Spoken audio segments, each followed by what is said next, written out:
Hurmatli haydovchilar, Namangan shahar hamda tumanlar hududlarida xavfsizlik kamaridan foydalanmaslik, svetoforning qizil ishorasiga bo'ysunmaslik hamda yuqori tezlikni qayd etuvchi qurilmalar o'rnatildi. Demak, endi sizlarga mazkur qoidabuzarliklarni qayd etuvchi qurilmalar qaysi hududlarda ish boshlagani haqida ma'lumot berib o'tamiz.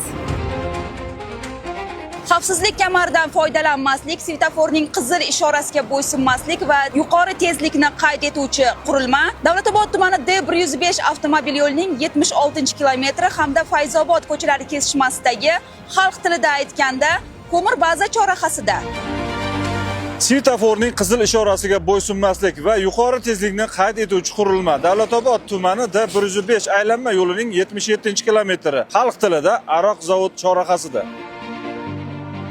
Svetoforning qizil ishorasiga bo'ysunmaslik va yuqori tezlikni qayd etuvchi qurilma Davlatobod tuman hududidan o'tgan D105 avtomobil yo'li, xalq tilida Sarbon chorrahasida. Svetoforning qizil ishorasiga bo'ysunmaslik va yuqori tezlikni qayd etuvchi qurilma D105 avtomobil yo'lida, xalq tilida Qo'qon qishlog'i chorrahasida. Xavfsizlik kamaridan foydalanmaslik, svetoforning taqiqlovchi ishorasiga bo'ysunmaslik va yuqori tezlikni qayd etuvchi yana bir qurilma D105 avtomobil yo'lining 71-kilometri, ya'ni Yangi Namangan shaharchasi chorrahasida ham faol holatda ishlamoqda. Shuningdek, Chust, To'raqo'rg'on hamda Kosonsoy avtomobil yo'llariga o'rnatilgan xuddi shu kabi qurilmalar ham faol ishlayotganligini ma'lum qilamiz.